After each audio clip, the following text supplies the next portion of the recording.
And I guess it being so cool and brisk this morning, my clergy colleagues have slept in and are late this morning. But that's all right. We love them just the same, and they do wonderful things for us here at Church of the Good Shepherd. So, first thing probably need to say, and hopefully everybody's coming on board with us this morning, we apologize for not being here last Sunday. We were all here in our places, rings on our fingers, bells on our toes, ready to go, and we couldn't get this device called the encoder to work. And the reason we couldn't is because it was set up for EDS. So surprise, surprise, surprise. Everybody's using the cameras. EDS was trying to do 2 events at the same time, so they borrowed some of our equipment, set it up for their settings, and then, of course, we got here and we didn't know how to unset it and set it for ours. So we weren't smart enough to, do we need another stool in here? I got one. Okay. All right. We were not smart enough to put it up on iPhone, pull out an iPhone. So we're sorry we missed you last week. That was all our fault. And but we're here today. Glad you're here and glad to see you this morning. So I think the first thing we can say here is that fall has fallen this morning. So it is a lovely morning here, and just how refreshing it is to feel the cool, fresh air here in Augusta. All right, we've got enough to talk about today. We'll be talking about primarily our schedule here and the return to in-person worship. So we want to take your questions about those things this morning, help you to be all on the same page together with how the life at Good Shepherd moves forward from this moment forward. We've been on a long little trip here from the 15th of March until now. It's just hard to believe, really, thinking about how we did Holy Week and Easter and all those kinds of things. Seems like it was a lifetime ago, but it was this year. It was in 2020. All right, so this morning, who do we need to talk about? Well, let me just... Alan, go ahead. Yeah, go ahead. No, if you got some folks up. Going to catch people up. Alan Roper, we'll shout out to her. Yep. She's home this morning recovering from some surgery, so keep her in your good wishes and prayers. Anybody else? Charlie Bellman. Charlie, why don't you talk about Charlie a little bit? Charlie has become a part of the church triumphant heaven now. Yes. He's a great cloud of witnesses now. After being with us for 96 years. And well cared for by Mary Lynn. Mary Lynn did a great job. She did. Those 96 years? Yeah. Okay. Did you marry them? No, I did not. No, they were married 22 years, sort of. But Charlie counted from their first date. Okay. And so I think they dated for 2 or 3 years, but he always counted it from the first date. And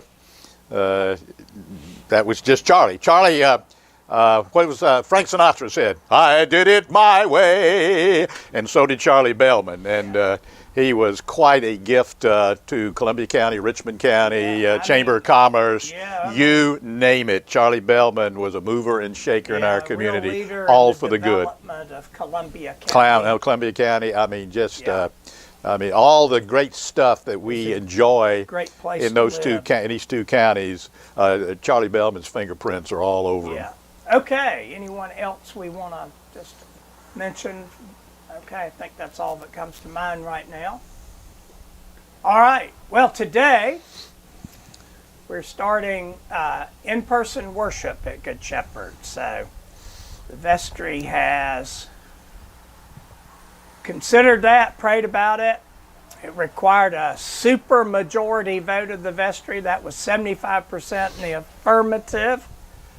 They had to sign their names to a certificate to send to Bishop Logue that they understood what they were doing and the situation here and would abide by the guidelines that the Bishop of Atlanta and the Bishop of Georgia, in concert with Emory University, have created for church life in a time of COVID. So that was done, and they had good conversations about that. And this is the way our vestry works around here and has for a long time, and it's a great and wonderful thing. We talk about things, and sometimes we talk about them several times before we decide on them. And what that allows to happen is for when there's some difference of opinion or reservations about a certain, what it allows is the right response to be made and to emerge over time that everybody on the vestry understands and supports. So we rarely, only one time really, have we ever had to take a vote to decide something at the Church of the Good Shepherd. By the time we needed to take a vote, it was actually just a pro forma vote, but not a real vote where there'd be winners or losers or yeses or nos, and we've only had to do that one time. So that works well as your vestry. That's how they got about this too. We've probably met and talked as a vestry 4 or 5 times since July, when the standards were released and congregations were allowed to decide whether they would return to worship or not. So I think we are first up in Augusta in the Episcopal community, but lots of our sister churches, First Presbyterian, First Baptist, Trinity on the Hill, St. Mary's, I think a lot of those congregations which have people you know and love, your friends in there, they have been in some form of worship for several weeks now. And as far as we know, without any adverse consequence, that is infection and transmission of the disease to the folks who participated there. But we have to remind everybody, as the President has told us, this is a highly infectious disease. Highly. Respiratorily transmitted, and it can have very grave, no pun intended, consequences for some unlucky people. And some of the unlucky people, we know who they'll be by the, what do y'all call it, comorbidity factors? Yeah, these are risk factors for complications, and we were first treated to the fact that old folks, and they kept changing the age. It kept getting younger, down to 65 and older.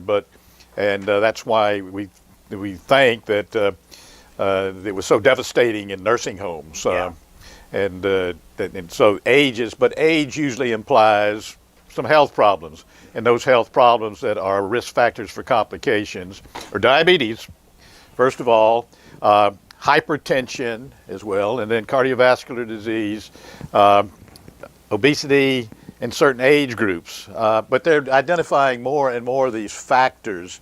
And then, of course, vitamin D deficiency, vitamin C deficiency, type A, blood. I mean, the whole thing here is the research is going on and on and on. And we get new information all the time. So that's why it's always been my opinion, when in order to mitigate the effects of this highly contagious virus, we separate. Right. Well, everybody's had enough of that, and so they're trying to come back together again in some form or fashion. Now, we don't know the results of that, so that is now an experiment. Right. Every experiment, such as the one we're about to embark on at 9:30 this morning, has a protocol, has a methodology. And so there are certain rules of engagement that you have articulated, that are written down, and that we will communicate to the folks about distancing, hand sanitizer, don't stay too long. I mean, you get in and out, no common, et cetera, et cetera. So we'll be going through that, and then we will get, with every experiment, there's a thesis, we don't know the results. You've already said that some of the churches, and I don't know how well they're publicizing this, have had, I don't know if it's minimal or no infections and no deaths and no complications. But what we will be able to do some tracing and tracking. We will be required to do all tracing. All tracing. Okay, well, see, that it's better than just some. So we will know, and so we will be able to get some information to say, okay, well, this actually turned out to be reasonable. Okay. And nothing's 100% safe, because look at the schools that have had to stop classes or close. Look at the football teams, the baseball teams. Oh, we can't do the next 2 games because X number. And trust me, these major league sports, they're testing several times a week. Constantly. They are doing all kind of things. So Roger's got umpteen questions. So. No, just one, and you have to repeat this after I say it. Okay. It's a comment from Frank Logue. Uh-huh. He says, didn't the CDC note that Joe Bowden is a kid at heart and so no risk factors? They should have. Well, and Frank echoes what Sissy says most of the time. She says, would you quit acting like a child? And young at heart, but I'm going to stay that way. If that's protected with the virus, I'm going to be doing more foolish, infantile, adolescent things. But Joe, you're not acting. Touche. Thank you, Bishop. Thank you. Okay, so let's talk clear. about what is the schedule at Good Shepherd now. From now, probably, hopefully not until Jesus comes, but certainly probably for the rest of the year, our schedule here is Good Morning, Good Shepherd. We'll go on every morning. Tune in right here at 9 o'clock. We'll be here just to carry on. This is a good way for a lot of people in the parish to connect.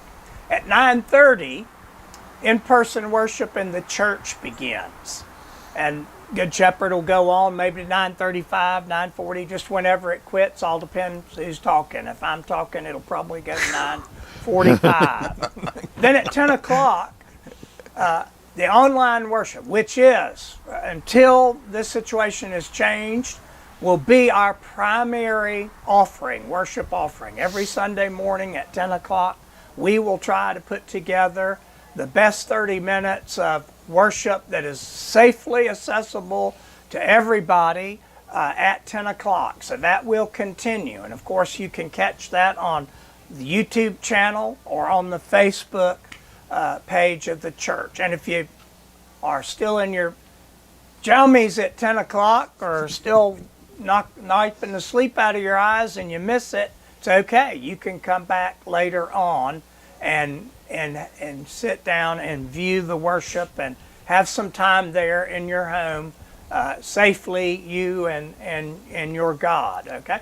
And then at 10:30, we're still working our way through, I think, 18 or 20 baptisms this fall. And so just about every Sunday at 10:30 or after the online worship is concluded, we'll live stream the baptism, wonderful baptisms from the front of the church.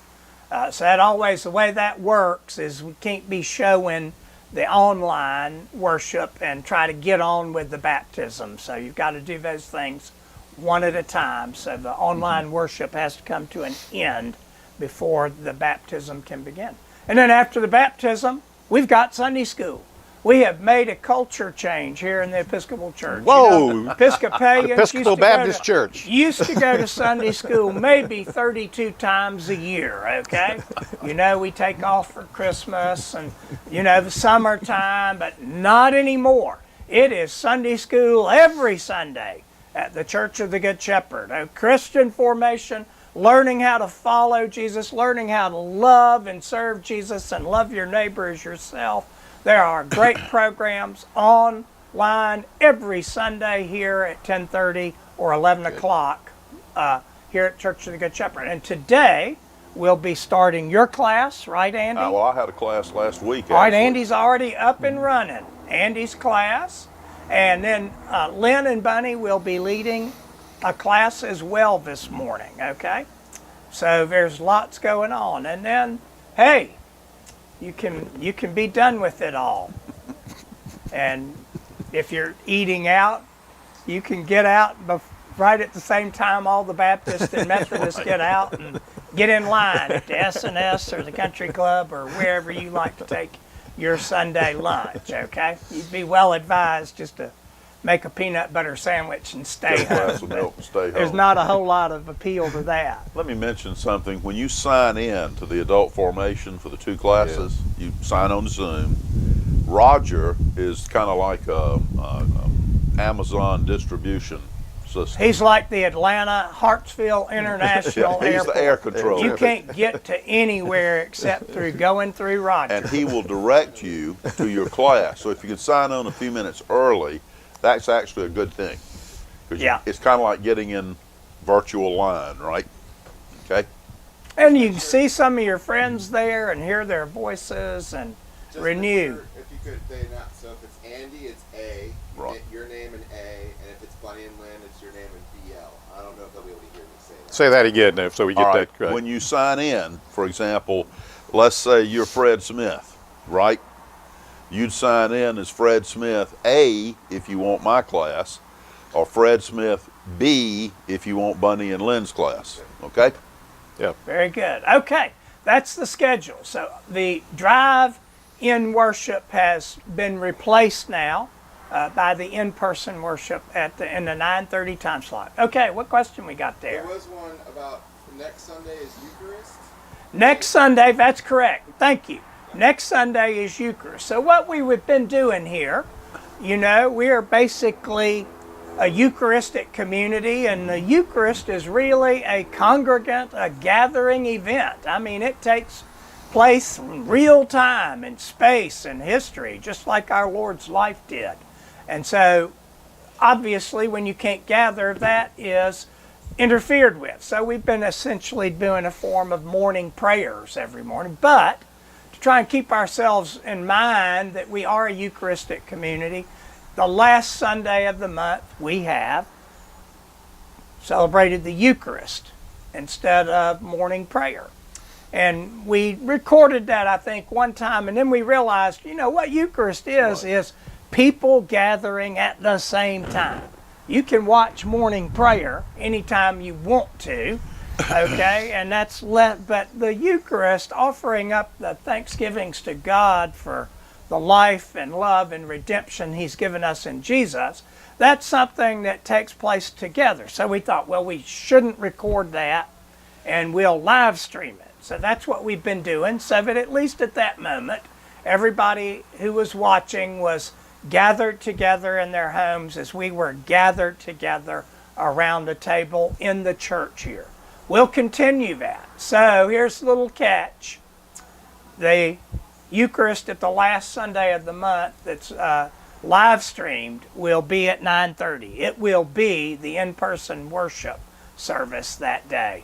So you'll just need to realize if it's the last Sunday of the month and you want to catch us online, you need to do that at 9:30 instead of 10. But here's the good news. If you forget that, you can bring it up on YouTube or Facebook and be a part of it then, okay? So that's the way that works. All right, now in-person worship. So let's talk a little bit about that today, how that's being done. So we're starting that. First thing is we are limited to 50 people. Okay, it doesn't matter if we have Yankee Stadium to gather in. We're limited to 50 people. But you can leave your offering.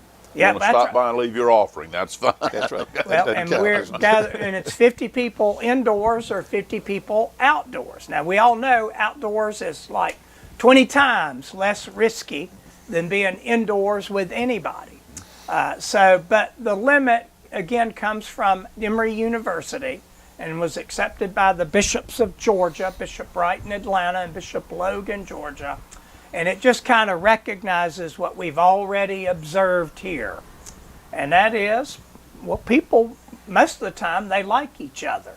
And they want to see each other. And they are inherently drawn to move towards people, okay? And so they have a hard time maintaining the physical distancing. And so this limit recognizes that people will have a difficult time of doing that, and rather than just nag people about it constantly, the number 50 limits the amount of risk and transmission that could occur at one time. So if we just blow it, and we got 50 people and we just blow it, well, it'll only be contained to 50 people as opposed to, well, we got 200 people here, 300 people here, and if we blow it, and then we get 80 people exposed, or in fact, this has happened Yes. in a lot of weddings and funerals and in-person worship in other communities. Large numbers of people have gotten infected out of a single service. So that's where the number comes from, why we're limited to 50 people, including Jim Nord and including one of the clergy. So Why don't you talk about, because I'm not sure many people understand, I think some do, some don't, the procedure for, you have to sign up for the worship service. right, that's right. And It's then how do we ask you to All right. say, wait 2 or 3 weeks before you sign up Well, again? here's the way that goes. So there is an online sign-up list, and it's first come, first served. And when we announced this week, we had everybody signed up within an hour of that being announced.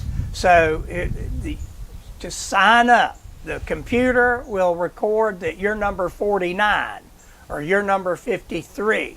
So those who sign up who do not make the 48 that can come into, you will go to the head of the line the next week. And if you can come the next week, you'll have your place. If not, your place will open up for somebody else. So that's how we'll do that. It'll be up each week for that Sunday alone, okay? I think maybe one more. But we'll know who missed the cut, so to speak, and it will carry you over to the next week, and you'll have first go at it. That means, though, that it's going to take time for people who want to be in the church to get, and the office will just have to manage that in all fairness. Now, you know, it could work out. Somebody can come every Sunday because there's a spot for them too, but we'll have to just take our turn and be patient with that and work that out. Now, people are gathering now, and they have to wear your mask in the church. We can have up to 40 minutes in the church, but we're trying to keep it at 30 minutes, okay? The doors will be left open. The ventilation is running. We've spaced out seating in pews. You sanitize your hands. If you watch the little video we made, Mark goes to church. I think it's cute and it's fun Right. and light, and it pretty clearly explains what the protocols are that we need to follow here in order to return to worship with as safely as possible and with as little risk as possible. Now, there's always a risk to everything, of course, and so you know, I won't say anything. I'll just say some of the people who've signed up shouldn't be here, okay? Some of the people coming to church this morning shouldn't be here. But, you know, it's a free country, and God made us free, and, you know, and so some of you are wise in saying, I just don't need to go down there. As much as I'd love to see my friends and be a part of that, I think I just need to stay home here until we've got a little better handle on this. So you should do that, and that's why we have the 10 o'clock worship. Question? One is to remind folks who's preaching at 10 o'clock. I am preaching at 10 o'clock. The preacher in the church will be me. Now, online worship, we have a guest preacher today. I am not going to say who it is. You will just have to watch and see. But we have a big name personality with us this morning at 10 o'clock online. I mean, Now, a Billy Graham clone is what we have. Oh. Or maybe it will exceed that. I mean, he's got curly hair like Billy Graham. He does, Okay? that's he still right. has hair. he does. And he's got curly hair. And he preaches the gospel. And He preaches does. the gospel. That's right. All right, next question. Is it possible to have more worship times on a single Sunday? It is. But here's the deal. Part of the deal about, and we'll probably do that. So we go each week with this and see how it works. But there's only so many clergy here. And we have to monitor, and there's only one Jim Nord here. So if we have 3 services on a Sunday morning of 30 minutes duration, Jim Nord has had 90 minutes of exposure that day to 120 different people. And that may not be best for his health or safety. The same thing with clergy. But with clergy, you put one in there.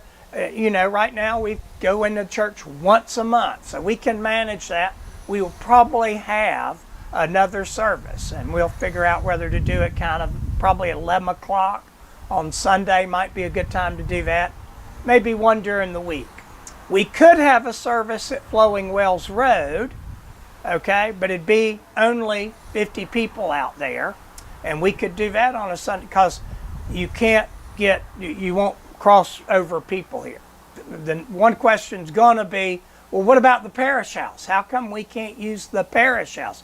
Use the church and the parish house, and you get 100 people here at 9:30. The problem with that is there will be overlap of people, and so there'll be 100 people on the campus instead of 50, and that restricts the use of the parish house. Okay, another question. That's a comment about how appreciative they are for the clarity of your explanations of these new protocols. Okay, good. So you're doing a good job. Good. Well, thank you. We're trying to be. We have good guidance from our diocese, and a lot of folks have worked on this. And just say this, you know, for the vestry, for our bishops, for most Episcopal clergy, which is a little surprising. It's not to criticize other clergy, but they have been overwhelmingly concerned for the safety and the well-being of their people. Episcopal clergy seem to, more than other folks, have been concerned that somebody will get sick and die. And so we have been extraordinarily careful and cautious in moving forward on this. And that was the tension for the vestry is, well, we certainly don't want any parishioners to be exposed or get infected or worse, get sick or worse, die. And so the surest way to keep that from happening is to suspend in-person worship, which we did. And the truth is, no one has gotten infected or exposed at the Church of the Good Shepherd up till now. But this is wearing on, and it's going to wear on a lot longer, okay? And one of the comments that really helped the vestry to come on and say, let's not wait till the start of October, let's go ahead and do this next Sunday, was the report from one of our physicians that our local immunologist, epidemiologist down there advising the team at University Hospital said, look, it's going to be this way for at least another 18 months in Augusta. Augusta's kind of out on the margin, but it's going to be going up and going down, going up and going down. It's just going to be the pattern of this for the next 18 months. And so the other concern the vestry has, of course, is about the vitality of the parish. People get out of the habit of going to church. Some people will not return to church again, period, out of this, all around the country. Some folks have felt a need to get back to church or get their families back or not want to lose that habit, and so they've attended services at other churches that were open. So we've wanted to keep all of, that's the other concern, the best interest of the church that the vestry has to hold is the safety of parishioners, but also trying to attend to the long-term health and vitality of the congregation as it weathers a pandemic that is going to last many months more. So that's kind of been in their thinking. Okay. What other? Any other questions? Now, communion. So this every in-person worship is a communion service, okay? And it'll be a succinct, we're going to be 30 minutes, so we're going to celebrate the Eucharist and receiving, it'll be communion in one kind, just the bread only. But just to want you to understand this, the service will kind of reach its crescendo with the reception of Holy Communion. So we have drafted a prayer that is both a preparation prayer for receiving Holy Communion and a go and serve Thanksgiving prayer at the same time. Because when you get up out of your pew to come forward to receive communion, and you're standing in the crossing and you extend your arms as far as they will go, and the celebrant with gloves will extend their arms and they will not throw but gently drop the wafer of the host into your hands for your reception, and then you will exit through the transept. You will say, thanks be to God, and you will go. You will be leaving the church at that point in time. Now that's what on a normal Sunday is called the Judas walk. When you get up and receive Holy Communion and take that opportunity to leave the church rather than to stay for the end of the service. I didn't come up with that term. Jenny Inman out there, God bless her. Everybody loved Jenny Inman, so this is all her fault. She's the one who said it. She called it the Judas walk because we all know that at the Last Supper, who left before Judas the meal walk, was yeah. done? Judas Iscariot. Judas left to do the dirty deed, didn't he? He got up and left before the Last Supper was over. So that's why it's called the Judas walk. And we're all walking the Judas walk now and this time. But don't get used to it. Don't get used to it. When we're back in the church and cheek to jowl and doing the whole service and in there for an hour or so, it's the best way to be a good Eucharistic Christian is to stay until the dismissal. But I realize 11:15 we start a little late, and some people have got to get out and get to lunch, and so they take off. Father Clarkson used to go around and greet people when they were coming out. Okay, shamey, shamey, shamey. Okay, but I've never done that. But anyway, okay, that's how we receive Holy Communion. Now I'm leaving. Andy and Joe are still here for a couple of minutes because I'm the celebrant this morning.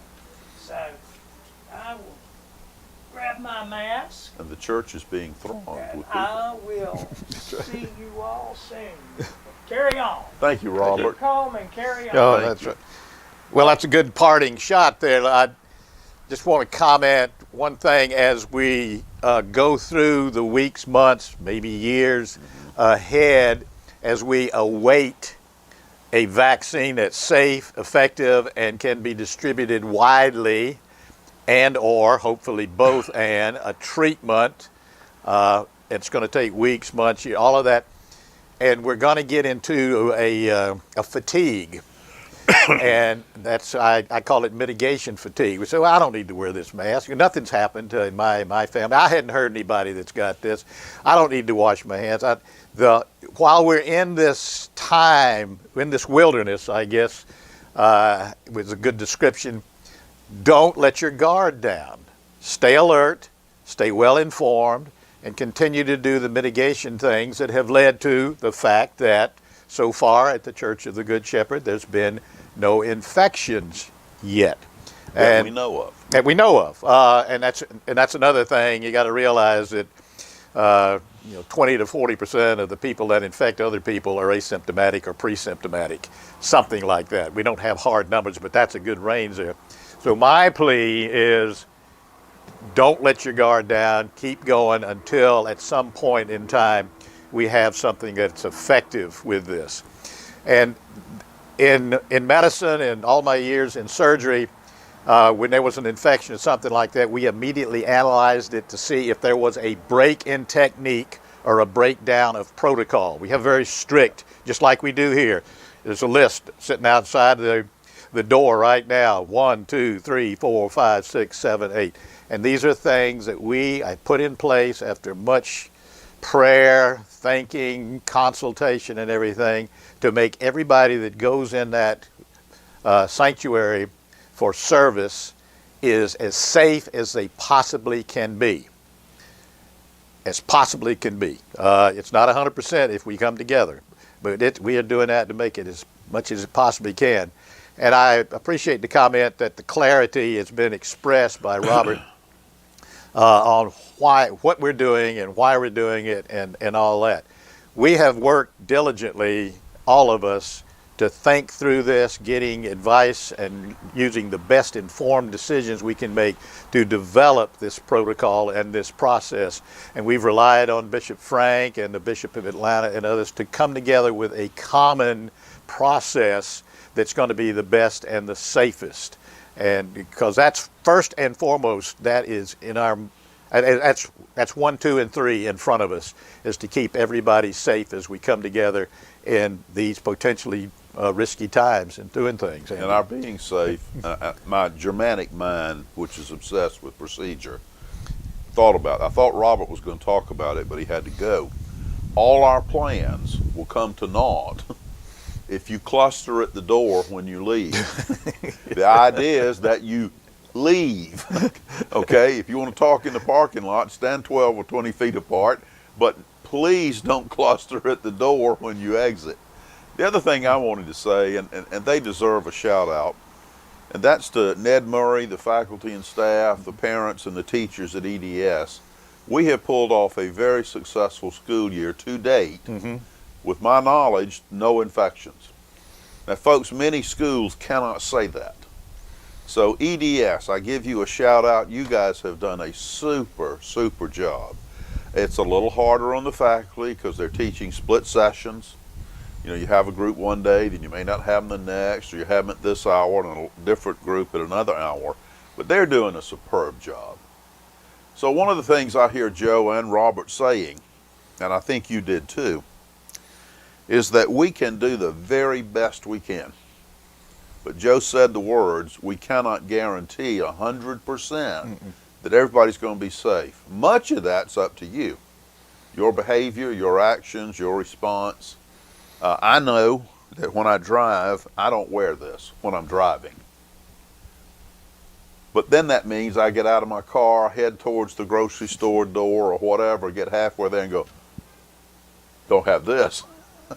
So if you look at Joe's lapel and his pocket there, he's got one in his mask, in his pocket. So that's where I start carrying mine. Good. So it'll always be with me. Yep. So get your mask, get a bunch of them, and come on down to Good Shepherd. I have a collected mask like I have reading glasses. I must have 20 plus reading glasses. I've got them in here. I've got them in my car. I've got them all over the place, and I still wonder where are my glasses? And they're sitting on top of my head. But I have now collected, as they become more and more available, in the better mask. If you can get the KN95s, I certainly recommend those. They're available. Amazon will sell them to you at a couple of bucks a piece. And these are the most effective, about 90+% effective. They're close to N95s, but they're not N95s, but they're better than a regular 3-ply or a cloth mask or other materials. But have these things around, and in order to get through all this, we must become habitual and maybe even addicted. I hate to use that word, to mitigation things. Always think, well, do I actually need to go in there and do this?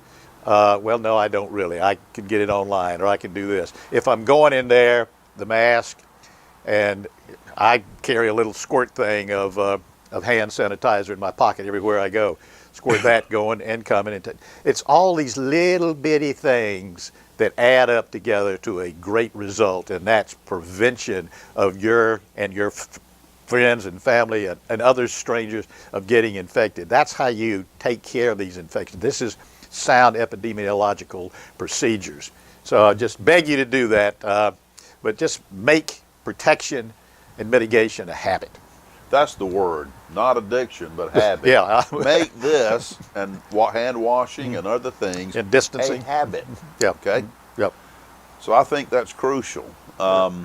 Is it about time for us to Unless go? there's any comments about what a wonderful job that Andy and I did after we got rid of Robert, feel free to chat on that and send that text in, it's particularly to the bishop, and we would appreciate that. We need all the attaboys we can get. In fact, you may win $1. So here, I just did excellent work with EDS, so that EDS comment got sent applied, but everyone just thumbs up and in hearts and stuff. Good. Super. Okay. Well, Super. we're gonna go and wish everybody a safe, happy week, and enjoy this fabulous pre-fall or fall weather that we're having, and get out and enjoy it. And may the rich blessings of God be upon you this moment and all the days of your life, particularly this coming week. Be safe. All right, Joe, let's bless them. All right. Bless you in the name of the Father, and of the Son, and of the Holy Spirit, this day and always. Amen. Amen. Bye-bye. Good to see you. Adios, amigos. Take care.